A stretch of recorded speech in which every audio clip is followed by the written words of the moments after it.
I think Dan has given a great presentation, and also Victor and Dan had a very good conversation. I think you have covered many of the questions we wrote down, actually. So maybe I may ask the same questions. Maybe our panelists may have different perspectives. I may also ask some other questions. But first of all, maybe I would like you guys to give a brief remark to the report by Dan. Okay, I'll start here. Great presentation. I guess I'm a little less optimistic on the way that these structures that the U.S. and our allies set up post-World War II for resolving disputes in terms of their effectivity with regard to SOEs and more generally with China. There are so many gaps in the WTO with respect to SOEs and with respect to the state sector in China. And you could run down the list in the anti-dumping and countervailing duty area in terms of subsidies and subsidies notification, China's status as a non-market economy country. We've seen problems with CFIUS, government procurement, where China is not a member.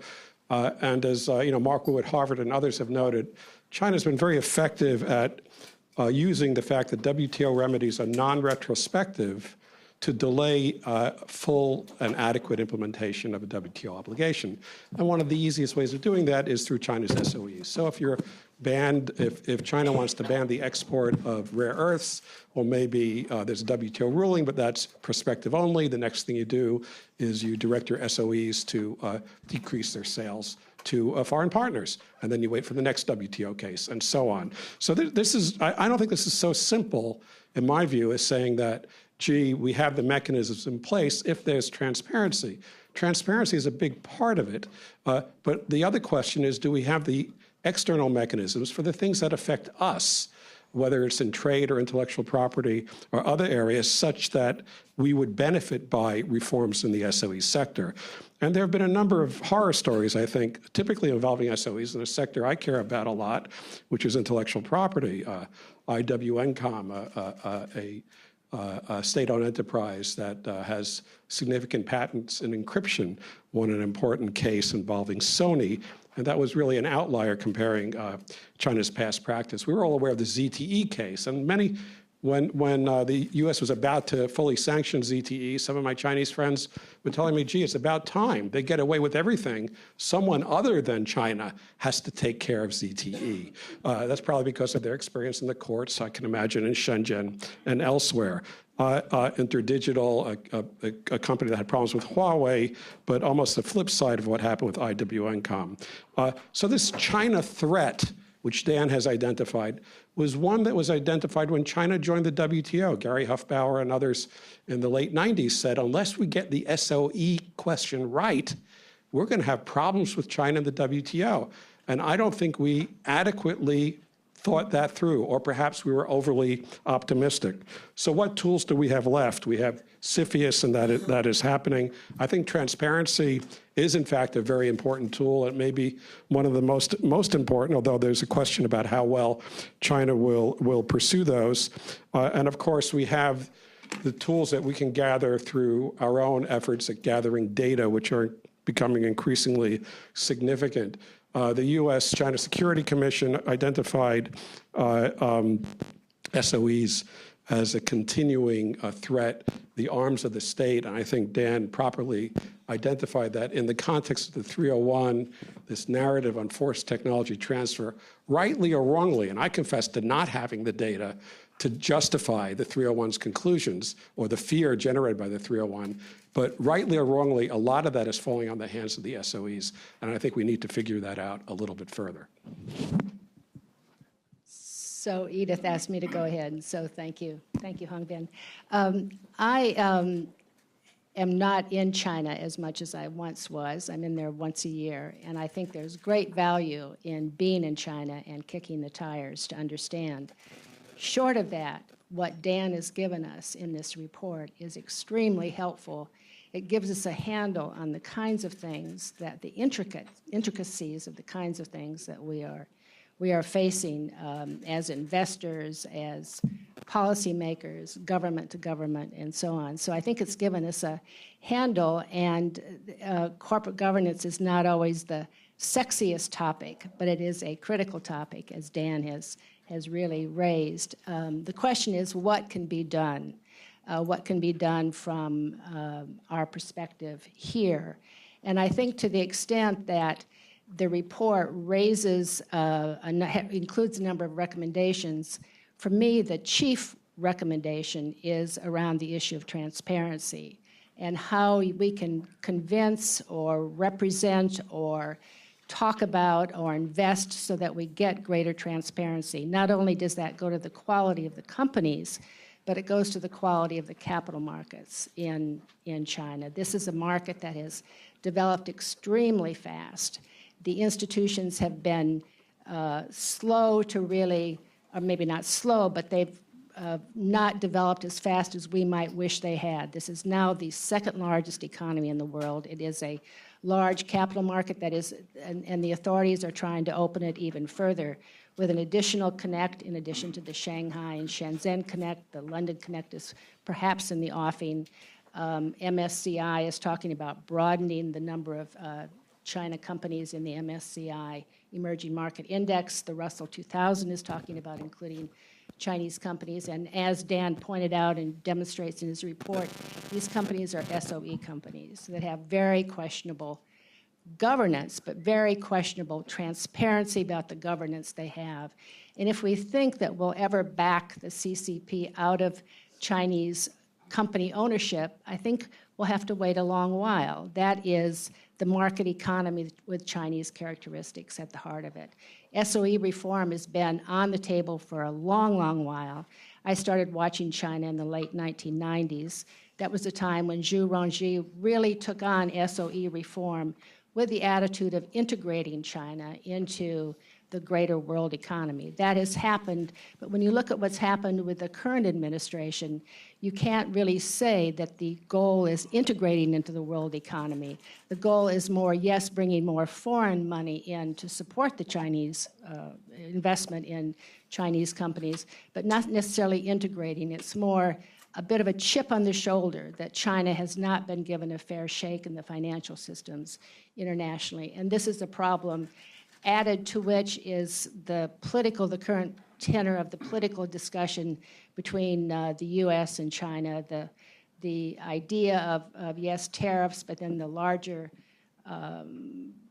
problematic of is this intending toward a decoupling of the two countries in the economies. It's really a very traumatic time politically, and I think if it were somehow possible to take that out of the equation, we could really have a much more coherent discussion on what corporate governance means, both for the quality of companies and the quality of capital markets.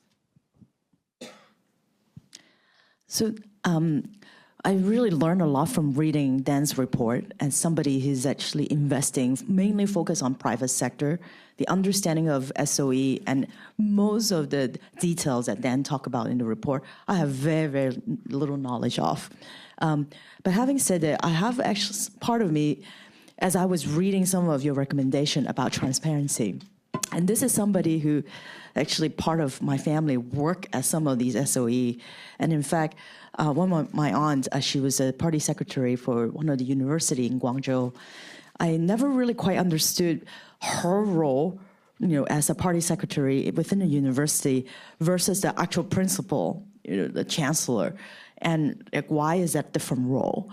And as I was reading a report, I actually have a better understanding of what my family actually do, which is a great learning experience. But on a different note, kind of thinking from, as a private investors, I realize that not only our understanding is so little, but second, the influence of SOE, in particular, we were talking about like the evergreen or in, I think, about 2016, $231 billion of Chinese VC money are backed by the government. So even though it seems like the government in the private sector, which I pay a lot of attention to, is the BAT and the TMD. By the way, the acronym stand for Baidu, Alibaba, Tencent, and the TMD is Toutiao, Meituan, and Didi. And if you think about it, most of their later stage investment at the end of the day, it's all trades back to the government. So it's really, really interesting, like I say, early stage investors, and being sort of, half of my life being in China, we actually have very, very little understanding compared to our fellow panelists, which is really pay attention to capital market and secondary versus I realize that sometimes early stage investor are quite naive. We don't actually think about all these things because what we think about is how do we invest in things that maybe the BAT or TMD, whenever they don't want to work on, it could be opportunity for us. So that's like the one part of the mindset. I think on a different note, I think what's interesting with the report, and we're going to talk a little bit more about WTO and other impact, I think the beneficiary of all this are not necessarily China and US. And if you look at particularly with the A and the T, which is Alibaba and Tencent, a lot of their investment and acquisition are now focused on Southeast Asia and India. And as if there's a lot of conflict, which by the way, Chinese people our blood is all about business after all. So if we can't do certain things, or if the US doesn't really like us, then maybe it's actually move some of our factories somewhere else where this tariff wouldn't really impact us at all. So I think it's interesting for us to have a different conversation around how our panelists see about that. Great.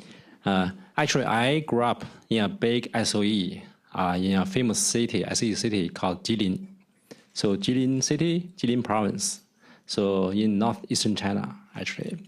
I was there until 17, and I went to Beijing for my study, and then came to the US.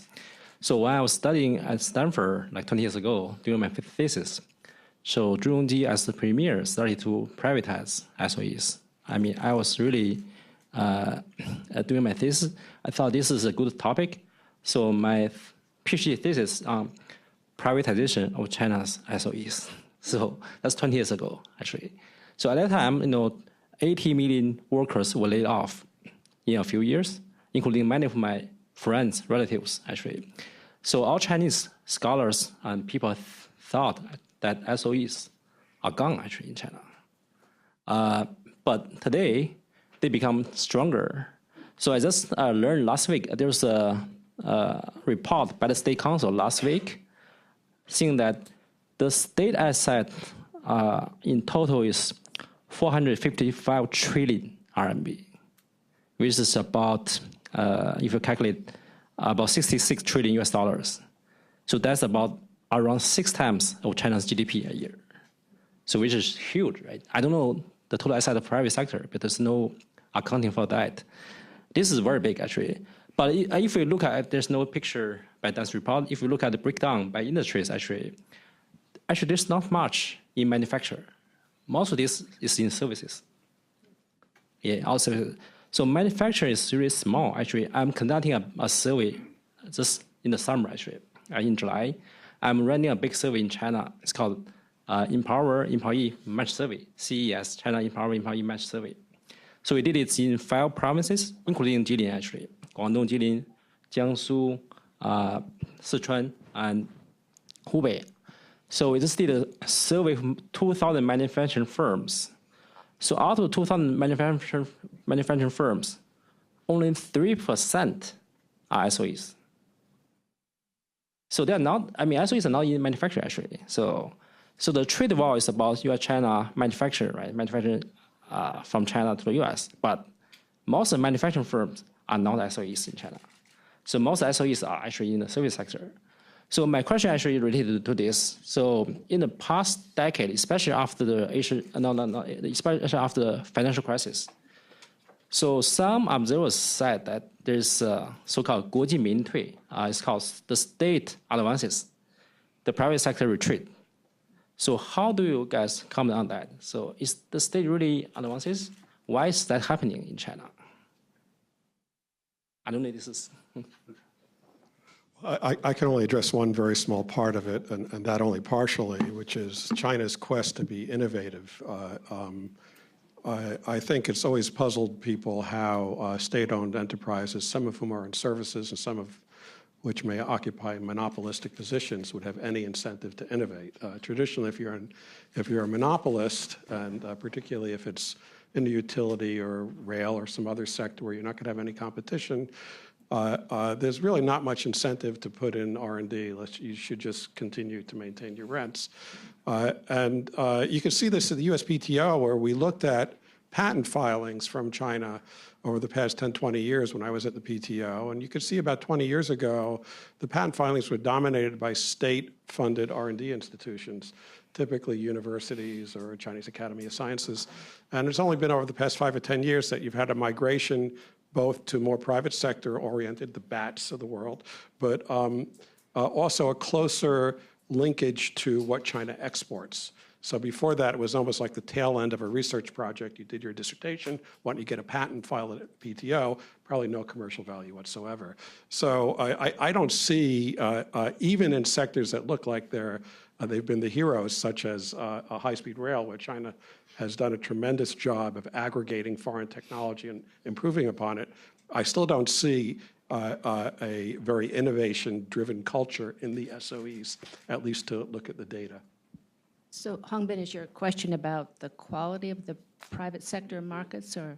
Yes, do you see state advances and private sector retreat in China?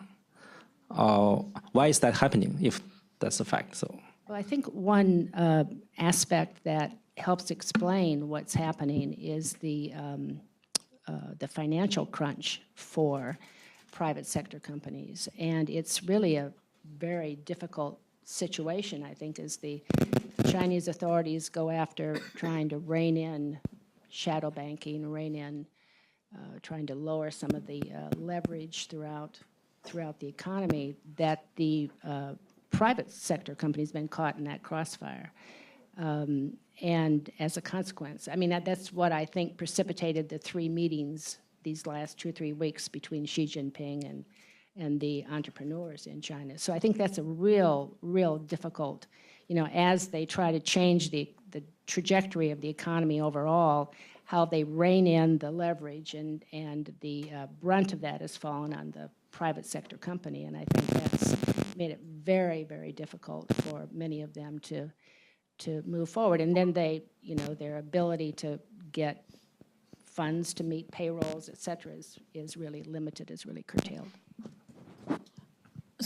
So to prepare for this panel, I actually did a little bit of study.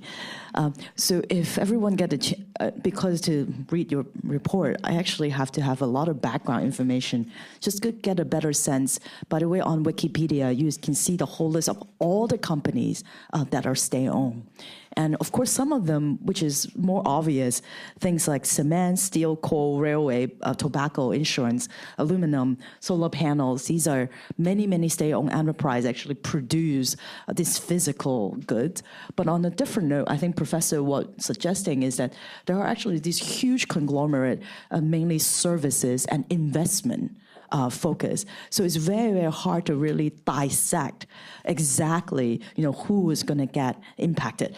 But I have to say that one thing I'm very excited about is Maotai, which is state-owned, and that is definitely not get tariff, which is interesting. And then second, one of the things also very interesting is that this in the month of September, so after we have the whole list of what is being a tariff or not, it actually increased in export for about 14.5% in September. And I think for this quarter, it will continue to increase, but because a lot of the factories are trying to hurry up on whatever that they can export before January 1st. This is also a really super interesting dynamic, and think about how it could potentially impact the economy in 2019. Okay, that's not a topic. Actually, in my survey, we did ask whether the firms are on the U.S. tariff list and what their reactions are, what their expectations about this year's profit and next year's profit. So we have all the detail information. Anyway, this is not for today. Okay. My next question actually is about reforms, actually, our corporate governance reform.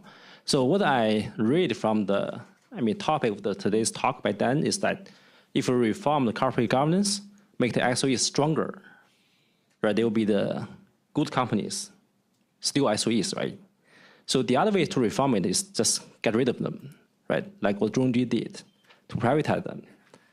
There's also another reform which was proposed in the, I think in the party meeting like 5 years ago. It's called mixed ownership. I know there are different kind of reforms.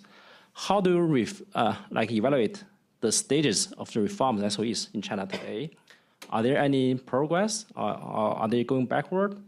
What do you think will happen next? So. It was interesting to read about the mixed ownership program, and I appreciated that emphasis in the report,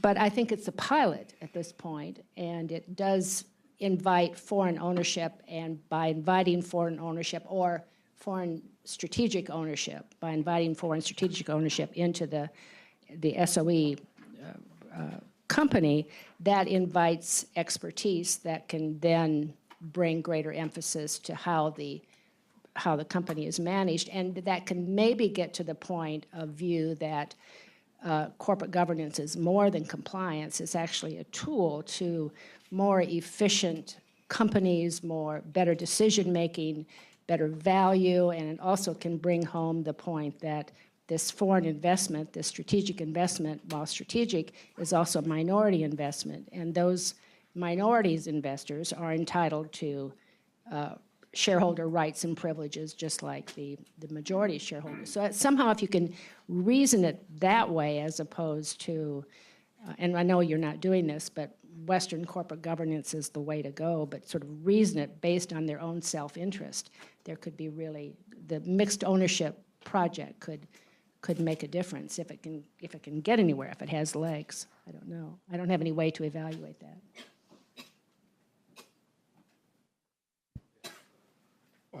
The only thing I would add to that is I have a peculiar history that after the Tiananmen incident, I went off to Eastern Europe to look at economic reform in Slovenia, and which actually Yugoslavia was at one time a model for economic reform in China. The joint venture law in China was based on the Yugoslav joint venture law as well as some other legislation. And so, when you start talking about mixed ownership, it naturally brings up the Eastern European experience. These are extremely difficult things to accomplish because Eastern Europe at that time didn't have the economic prosperity of China today, but maybe China has more to lose if it doesn't do it correctly. The nature of interlocking political relationships, the way SOE management is appointed, the relationship to the party, makes it rife with corruption. At least that was the experience in Eastern Europe. And without adequate rule of law legal mechanisms in place to ensure that it's done fairly and without undermining either minority rights, investors, social interests, it can be extremely difficult.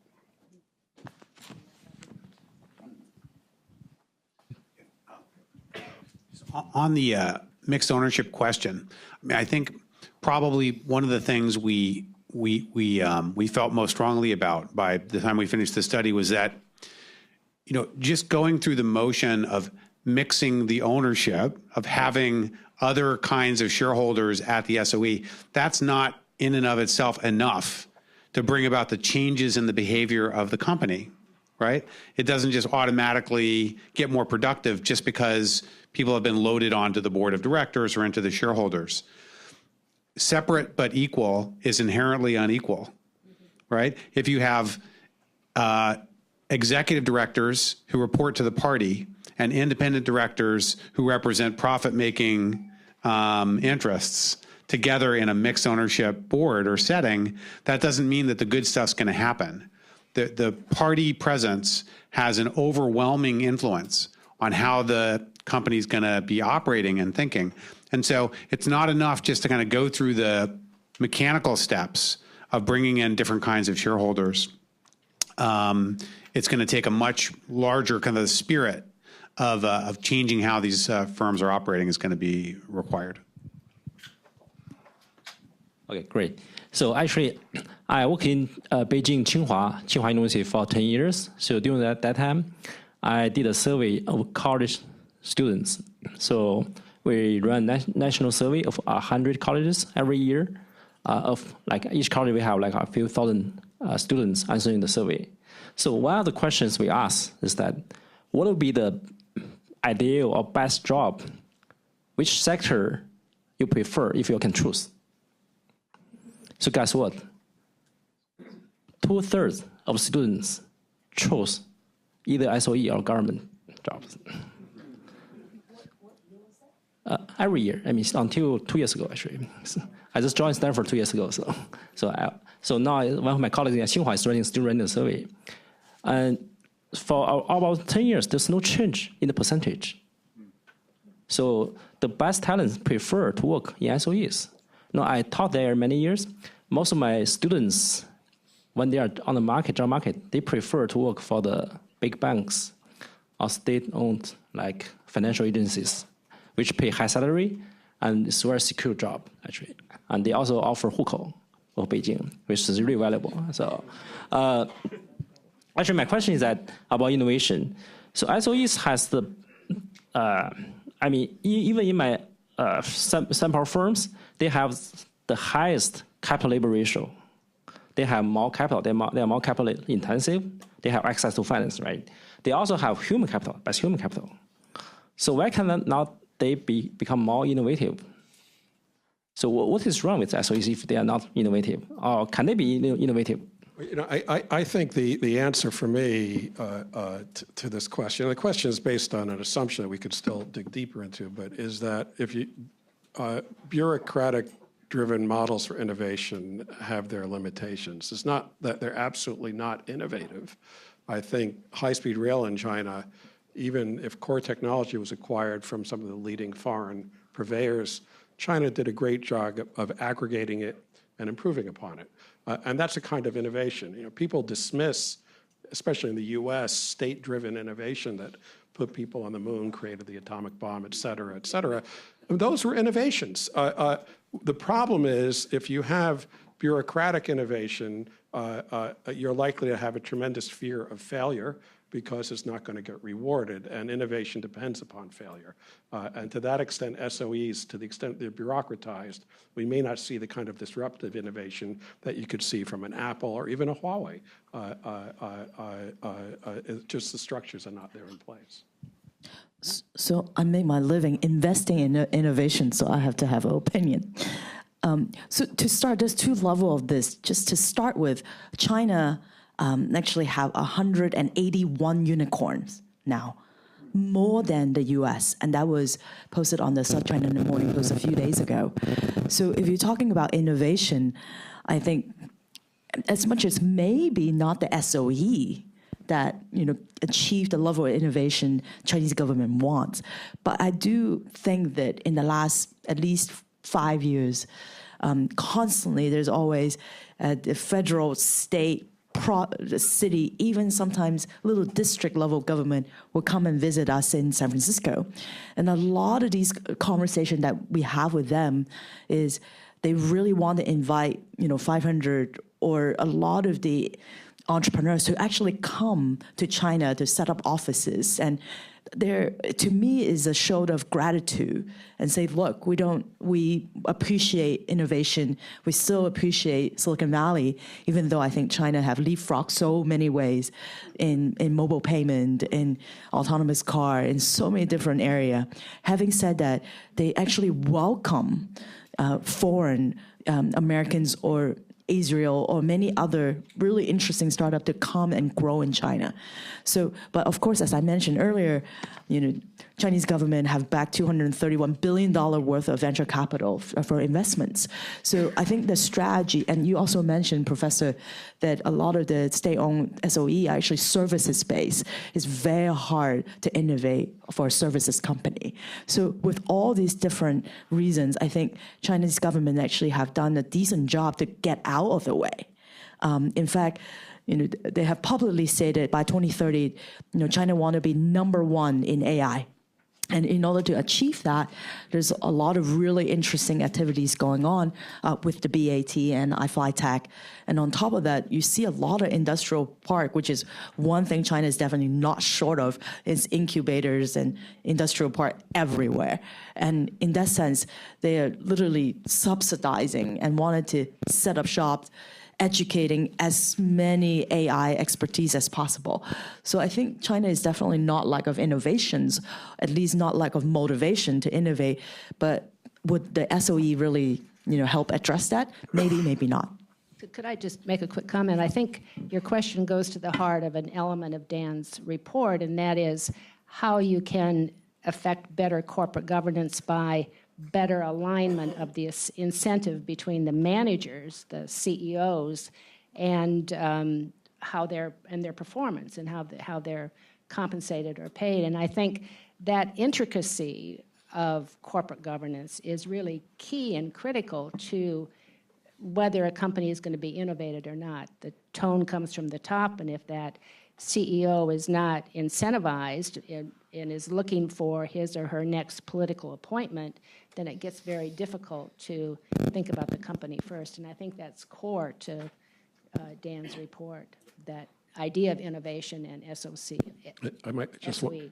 add one other thing, is that when we look at whether China is innovating or SOEs or the private sector are innovating, we really have to sort out a lot of fluff, because at this moment in time, China is to innovation as the Great Leap Forward was to steel production. There's a lot of numerical targets and metrics that are being met that have almost no significance, that are, Chinese will admit, are junk. So in that environment, SOEs can easily file patents. After all, they're probably subsidized to file patents, and they'll probably let the patents lapse after 1 year, or whatever the minimum amount of time is. That doesn't mean they're innovating. So it's important, if we're really looking at innovation, we could look at the IP metrics. We really have to look at new products, new ideas that come into the market, and hopefully have IP protections around them, but not simply at the data that China is putting forth. That's just creating a tremendous amount of background noise at this point in time in judging what companies are innovating in China.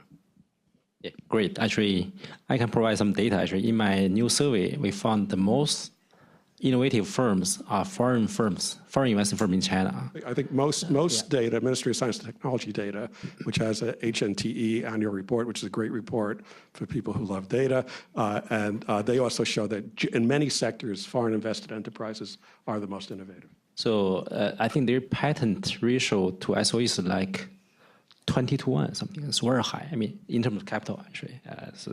Anyway. So another question, actually, I think some people have touched on this. How does the existence of SOEs affect the U.S.-China relations? And how the trade war affects SOEs in China? Is it a good thing or bad thing? So both ways. You can answer. I seem to be talking first a lot, but I would say that there's a lot of fear around SOEs at the heart of the 301 report. And if you talk about, IP theft, or whatever that is, and it's poorly defined, but if you're talking about the state operating to steal technology or to deny foreigners the full advantages of their technology, their IP rights, then it naturally lapses to a discussion around SOEs. And there's some history to this. This predates the Trump administration. I remember when there was concern about Sinovel, Corning, DuPont, and others having their trade secrets stolen, the Chinese government offered an interlocutor to address this misappropriation of rights, and the interlocutor was NDRC. And you're laughing. I was incensed. I said, why would you go to an agency that nominally might have planned the theft of the technology? This is going like to Al Capone to help you with your gambling debts, to say, okay, now resolve it. So, I mean, there clearly has been a prior record, and we've seen with the sanction against Xinhua, the semiconductor company, because of its dispute with Micron, how the U.S. has been getting more aggressive where it perceives state backing or direct state involvement, and an SOE is probably the greatest symbol of state backing and state involvement in inappropriate technology acquisition.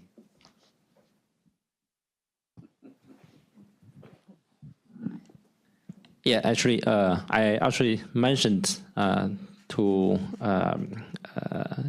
maybe you mentioned too about the recent meeting of Xi Jinping with the private sector. Actually, in China, there's even more discussion about the role of SOEs, and the other side of the coin, the private sector actually. So as Americans here worry about SOEs, Chinese entrepreneurs also worry about SOEs. The fate of their own investment. So the recent meeting is really, I don't know, from the reaction of the stock market, it's really important actually. If you look at the stock market on Friday, so the Hang Seng Index rose by 4%, over 1,000 points. That's the largest rally in, I think, in a decade also. So really a big jump. Of course, the stock market has been going south for a long time, right? Look at renminbi. So renminbi exchange rate rose by I don't know how many basis points, a lot, significantly actually. So what's I don't know if you have read. You haven't. What Xi talked about to the private? Yeah. So he mentioned a few things. Like first, you guys misunderstood the role of the party or labor union. They play in any firm, including SOEs and private firms, especially private firms. There's also a misunderstanding that there's a saying like spreading around the WeChat group. There's a talk by someone, I forgot who that is, but anyway, the talk is about so private firms have finished their historical whatever role. They can be out of history in China now.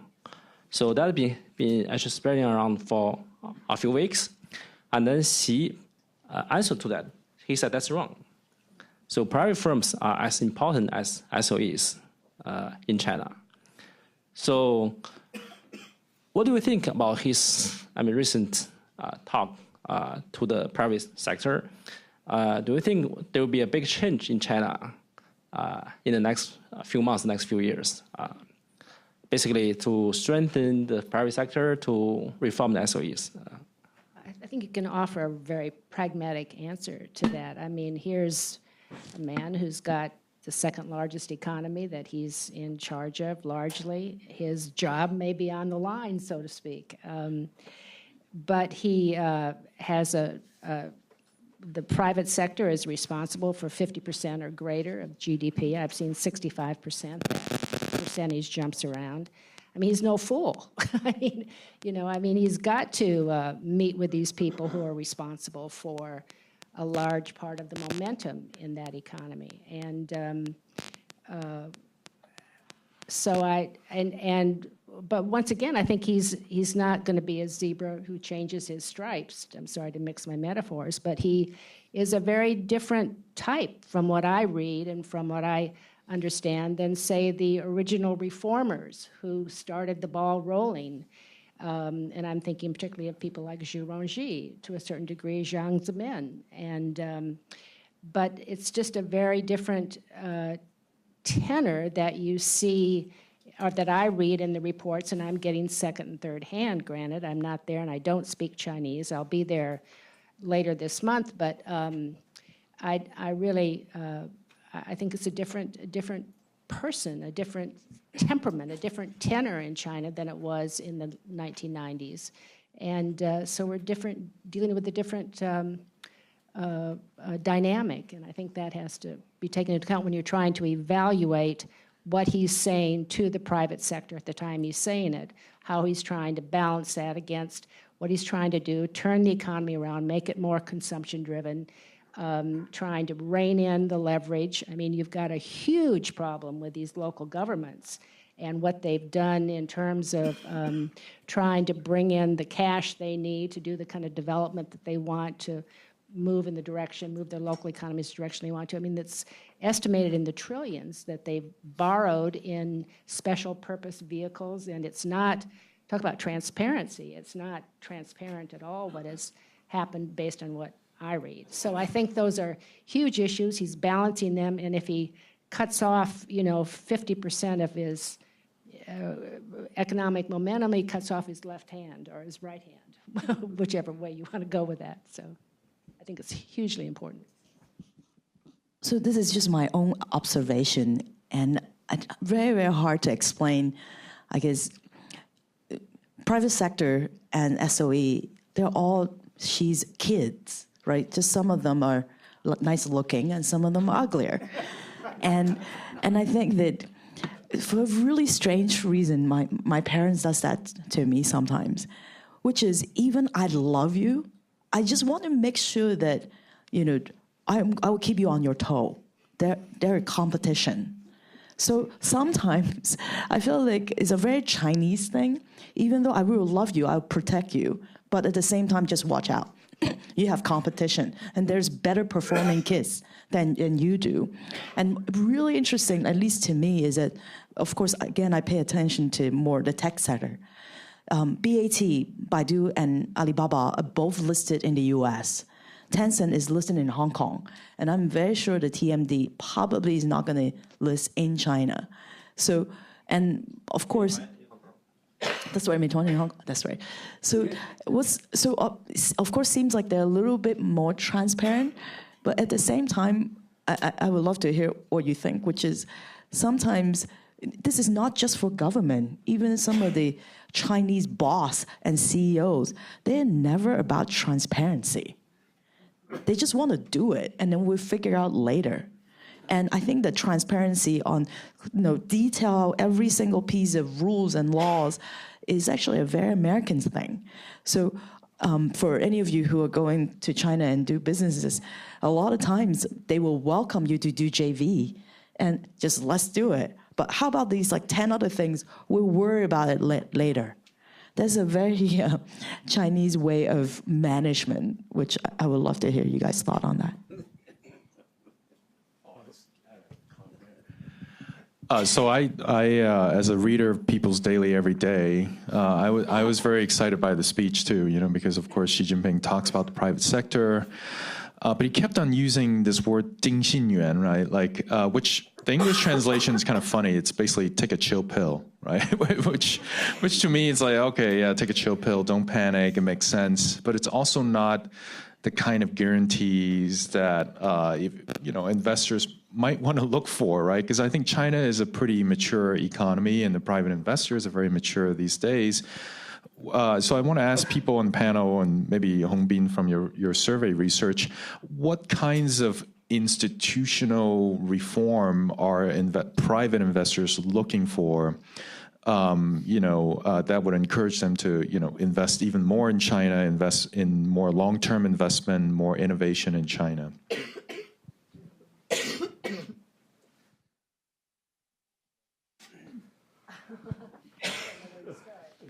I'm going to dial it back a little bit because, talking about what $460 trillion or so SOE sector, it reminds me of the old joke about the success of the husband and wife.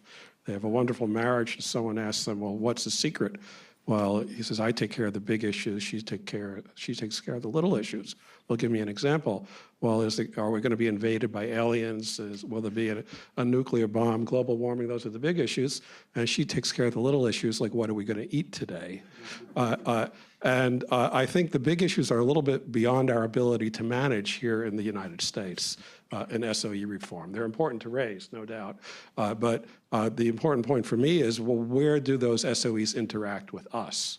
CFIUS is one example where we've seen reforms in part because of Dan's great work in that area. Global trade rules is another area where we see huge problems. And I think also capital markets, there are tremendous opportunities to insist in terms of the investments that we make or don't make, that there's a certain standard of transparency. And I agree that those can be extremely hard. I think Sylvia Ostry, who was the Canadian negotiator at the WTO. In the Uruguay round, said transparency is the least understood a concept in trade discussions. What does it mean? What are the expectations? And I think even more so in this context, because certainly the U.S. does have a much higher bar in many areas on transparency, and many countries, including Western countries, civil law countries, have a much lower bar. So, just saying we want China to be transparent, or just saying we want SOEs to improve their corporate governance because it'll be good for them, we're going to be having that discussion for hundreds of years. But insisting that they meet our standards if they want to interact with us, or that certain things are non-negotiable, or that we understand the motivations and they have to stop, it's something we can do and is within our control. No, Go ahead. Speak yet. No, go ahead. You want to say something about what investors No. Well, this is one of my favorite subjects, and transparency to me is not necessarily what's going on in the boardroom, but rather it's really first-class financial statements and disclosure. Again, coming back to my view of the importance of outcomes. Outcomes can be measured, and it's about things like rate of return on investment and wealth creation. And let me just, suggest a very outrageous idea. If I were Xi Jinping and I had a controlling stake in the state-owned industry of China, I think I would have an interest in having a voice in corporate governance, and saying that the State Party Committee has the last word is in a way even better than being on the board. Just suppose that these enlightened State Party Committee people had in mind as their primary objective creating wealth for the Chinese country through better performance of state-owned business. Is that an outrageous idea? Thank you. But there's a difference between what should and what is.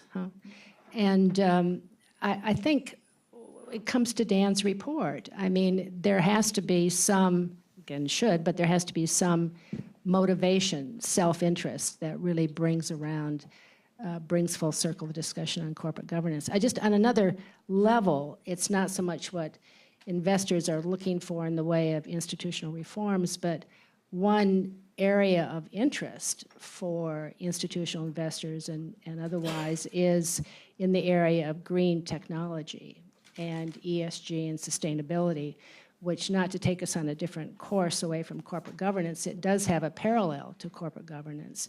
And that's an area where the Chinese, top-down, the government is leading that drive to have asset management companies, insist that all their portfolio companies adhere to certain standards still to be set. They've yet to adopt any corporate governance principles, unlike a number of other countries in not only the world but in Asia.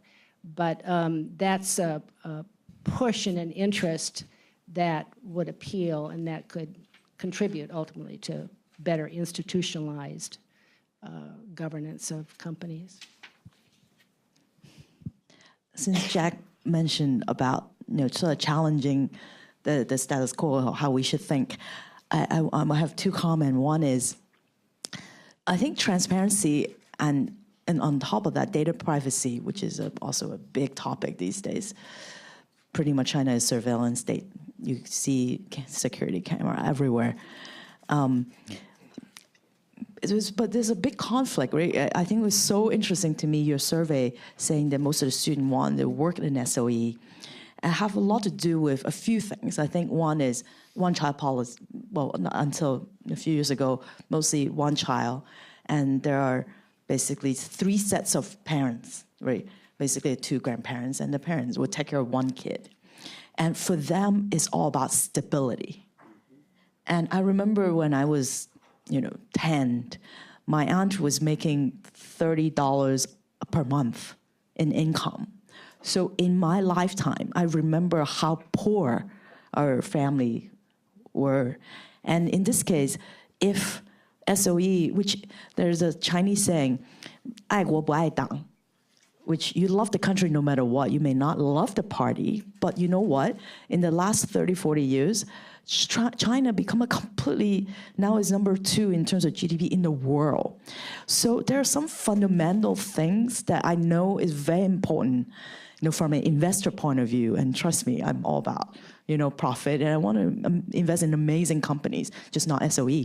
But there are certain things I think all of us should have the empathy to think about.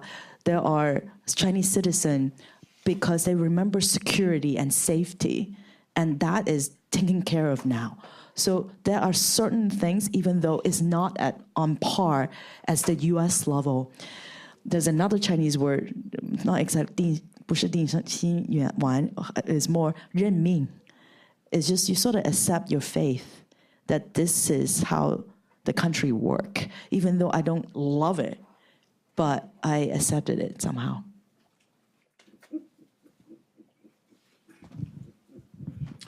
What if, however, it's not really working the way they say it's working, and that's a transparency problem, that they're misrepresenting the cost of the way the system currently works. And secondly, the way they're measuring what's working and what's not is with just a Chinese equation. It's not stopping to think about what the cost is for other people's economic stability, of how that is working inside China. I think both of those things are bumping up against reality now. One, that the ability to manage the narrative, the story that says that this approach to the industrial sector, it can keep going for another couple decades now, that China has an alternative model, in fact, that we're going to have 70 other countries start to use the Chinese model, and that other countries, the advanced economies, will continue to be okay with China doing it this way. Both of those assumptions are under stress right now. Would you agree? So I'll tell you another story, which is really blows my mind. And by the way, the air pollution is getting a lot better now.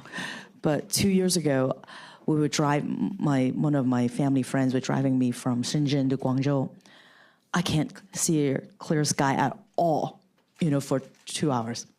And then asked him, doesn't this bother you? Don't you want to move out of China? And this is what he said to me. He goes, would you rather die of hunger or die from suffocation? And I realized, wow, is this still how you think about this? Which is, I may suffer in other area, but at least now I have food on the table. But I actually have a lot to do with, I think all of us, actually not us, we actually have really self-aware what is going on. And we want to help and support China to get better. On a different note, I feel like the normal education level for most of the folks is that you can't really solve the problem if they have no awareness. So I am very supportive of your report, actually. I think more and more people should learn what is going on.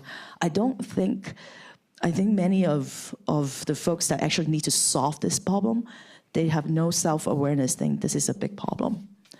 So Hongbin, I might just suggest opening it up to the audience. Yeah. And I notice, at the risk of embarrassing, Stanley Loveman is in the audience, who's spent a great number of years of his career looking at this subject, and maybe Sure. hearing from him. Let me quickly answer Victor's question and also comment on your comment about pollution, actually. I live there in Beijing. Pollution can kill people. I published a paper 5 years ago in PNAS, which showed that pollution shortened the life expectancy in people living in the north by 5 years. So it's a big number. So there's a lot of BD report on that. On Victor's question, actually, in the survey we did ask about their view of business environment.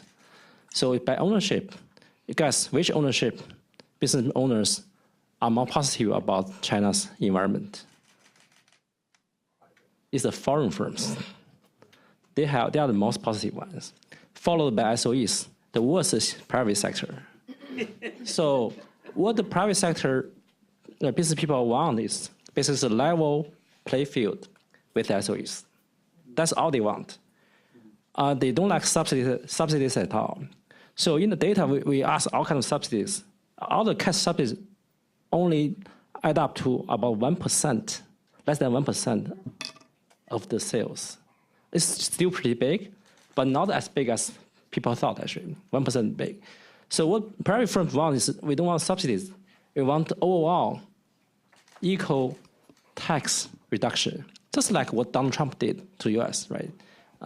So they think that's a better way of basically reducing the burden of the private firms, actually. Maybe I think it's time to open up for the question from the floor. So.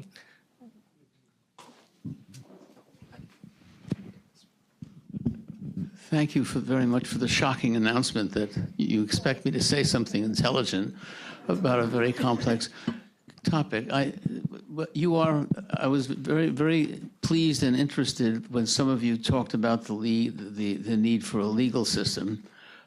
This is something I've been looking at for the last 50 years. And most recently, what I find, even under the Xi Jinping regime, slow progress towards building the courts. I note, for instance, the establishment of bankruptcy courts. There is some increased interest in corporate governance. But at the same time, the progress is only incrementally slow, and I can't see any prospect for it moving any faster. China was thrust into a position of economic greatness, really, with this world's second largest economy, but the legal system has understandably faltered far behind still. And I think it's going to take a very long time for the incremental increase to be greater, as if the regime, if the governance and the party leadership decide to do that. And that is what some of us expect. There's been an interest recently in the Chinese Constitution. Does the Constitution make a difference? My notion is that it doesn't yet make a difference. It is a rationale for party governance and party leadership and party dictatorship and party authoritarianism, which I think will continue, somewhat subdued often. And I'm talking only about the civil area, not the criminal area, which is entirely away from the realm that we're discussing. So I think we will see mixed results, but very slow. Sorry for this impromptu discussion. Thank you.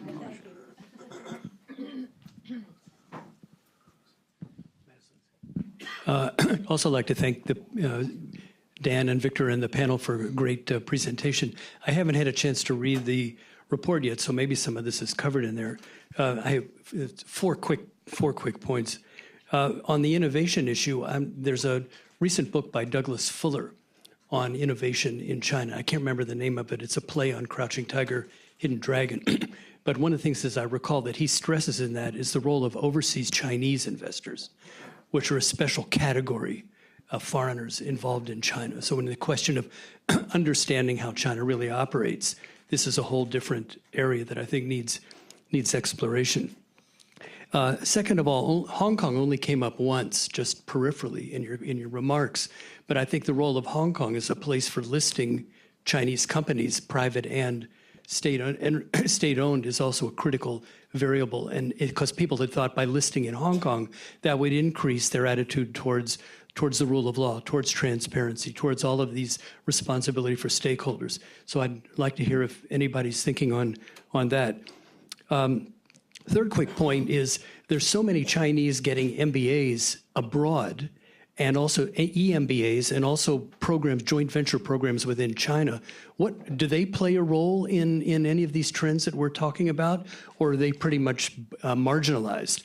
Because I know back in the 80s when there were people who had studied abroad, engineers and so on, and they went back to China, the middle-level bureaucrats distrusted them, said, who do you think you are? You studied abroad. I'm not going to let you really, you're a threat to my power, so I'm going to make sure you're pushed off to the side. So what about all these tens of thousands, hundreds of thousands of MBAs now? What are they playing any role in this? And then finally, I'd like some clarification on what you mean by privatization, because you talked about mixed ownership. So you've got a lot of the state enterprises which have listed on stock exchanges, but they're not privatized, they're securitized. And my understanding is many of the main purchasers of the shares are other state enterprises. So I would also think if you've got the, what is it, Alibaba, yeah. You've got, then also, when they list on the stock market, I would assume also that major investors are state enterprises. So is that what you mean by mixed ownership, or is that a whole different category? And so I'd like some clarification on private. So I just would add to that, and I would turn it to Dan to try to answer some of those questions, Tom, but I think what you're asking with the first 3 points is if there's a lobby, a grassroots lobby that would favor this reform that's more corporate governance focused and more successful than it's been to this point. And I'd be very curious of the answer to that question, if there is support for these reforms. And I might just hand the microphone to you, Dan. Well, there's a 15-second version of the answer to that. It would take an hour to cover all that. But look, dealing with corporate governance is just tangled up with all these other areas of reform. You can't really do broader capital market rationalization if you don't deal with the corporate governance problem at the heart of things, right? And in order to deal with the corporate governance problem, you need to deal with some questions to do with the legal system, the role of the party. So actually, when you tug on the string, it turns out that the whole jacket starts to fall apart at the seams. It's not so simple, and no one should think that this is a simple problem. This is just one lens through which to look at the totality, I think, of these structural challenges that China has to overcome in order to unlock the potential to get trillions of dollars of smart money starting to move in a more productive way. That was more than 15 seconds, sorry.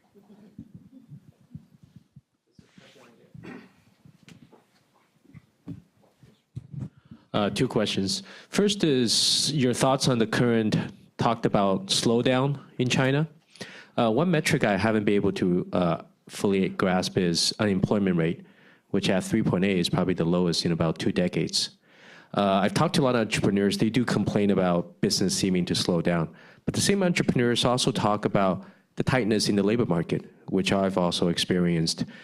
So this idea of a slowdown in China, how real is it, and is it really hyped or not? So that's number one. And if you have surveys, that'd be great. Number two is this idea around corporate governance. I'm wondering if that is potentially a false target, given, and the report actually said this really well, that if you look at the CEOs, I mean, they're pretty much all of them have state ranking, and they're rotated by the state. In fact, a lot of times they come in and out of ministries. And as such, so politics is primary. There's no doubt, based on my experiences talking to anybody and everybody in China. So in this regard, if we were to protect foreign investors, wouldn't a better emphasis be on insider trading, related party transactions, items that actually could impact foreign investors, versus potentially setting up boards of SOEs that would, vie for influence with the party?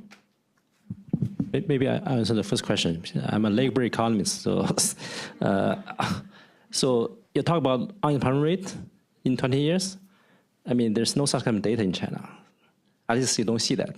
So the unemployment rate you'll see is called registered unemployment rate. It has been 4.1 for 20 years.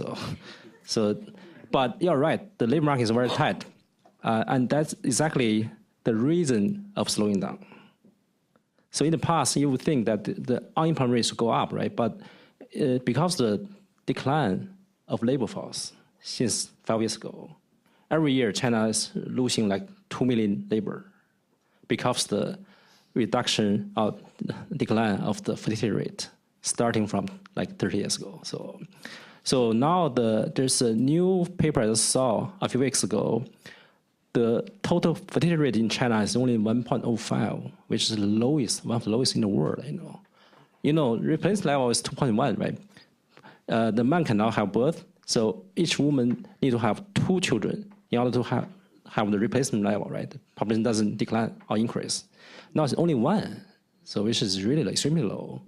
So because of the decline of labor force, that will have some pressure on the growth of the economy, actually. So in the past, China rely on the model of a lot of labor and cheap labor for the growth. Now the labor is gone. So one of the engines is gone, basically. So I'm not a labor economist, so I'm not going to try to go up to the unemployment issue. But on the question you ask about why not put more attention on issues like related party transactions, that really is corporate governance. I mean, that dealing with those kinds of issues fall to a qualified board of directors. And that's part of what they spend their time on, particularly I sit on the board of an Indian company, and related party transactions, that is a key element of what we do on a regular basis for all of our board meetings. So it is really corporate governance. It is the act of the board providing oversight on how the company is being run, and if it's being run properly and without conflict of interest. So the corporate governance is really, like I say, it's not a sexy topic, and it is very intricate, but it is difficult to get 1, 2, 3, 4, 5 issues that are just corporate governance personified, but it goes to the quality of the company and the ability of that company to produce value for the shareholder, and then the protection of the shareholder, minority or majority. If I could just add one quick comment to that, which is that it's hard for me to see how the party's role in SOEs is any different from what we're seeing at Peking University, at law firms, at foreign invested enterprises, where the party's role has been rising.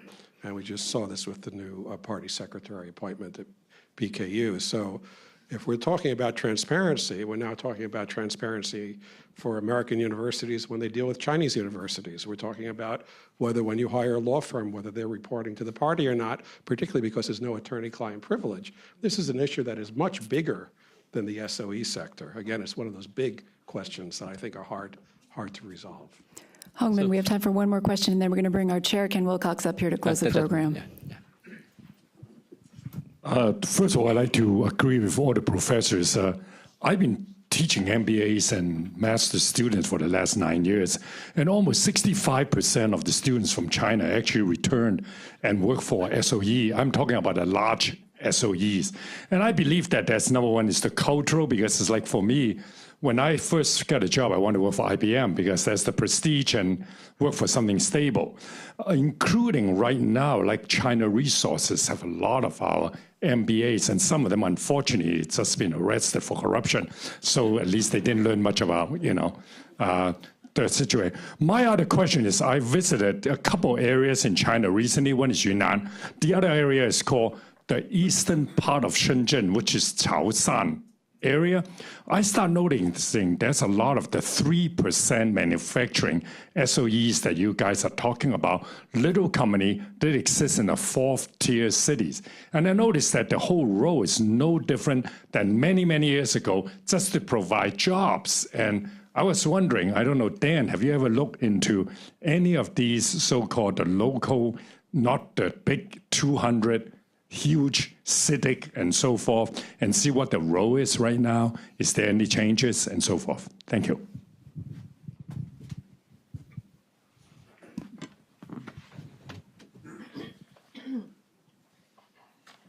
A lot of the growth over the past 10 years has relied on local relationships between local governments and corporate vehicles, these so-called local government finance vehicles that Victor Shou was the first to really go deep into a decade ago, really, right as the crisis we're coming out of that hole. People's Bank, I offered some statistics from their financial stability report the other day, some other statistics. They're acknowledging that a conservative estimate of the debt necessary to create all those little local businesses to absorb employment has been 30 trillion renminbi. 30 trillion renminbi. That's conservative contingent liabilities now that are going to have to be borne by somebody. So, we all need counter-cyclical employment programs. The question is, could there have been a cheaper way to do it than this, right? With transparency, we would have seen the efficiency or inefficiency of that approach probably much sooner. And yeah, sort of a lot of the corporate governance issues we're talking about here are sort of general purpose observations how to make better policy. It doesn't mean the party has to give up its role entirely. It doesn't mean that every aspect of how China's system has worked is, to be thrown aside. But by implementing these kinds of modern approaches, you can get a better outcome. I'd like to start by thanking Hongbin and Marsha and Mark and Edith for bringing to our discussion a wealth of experience and many keen insights. Thank you very much.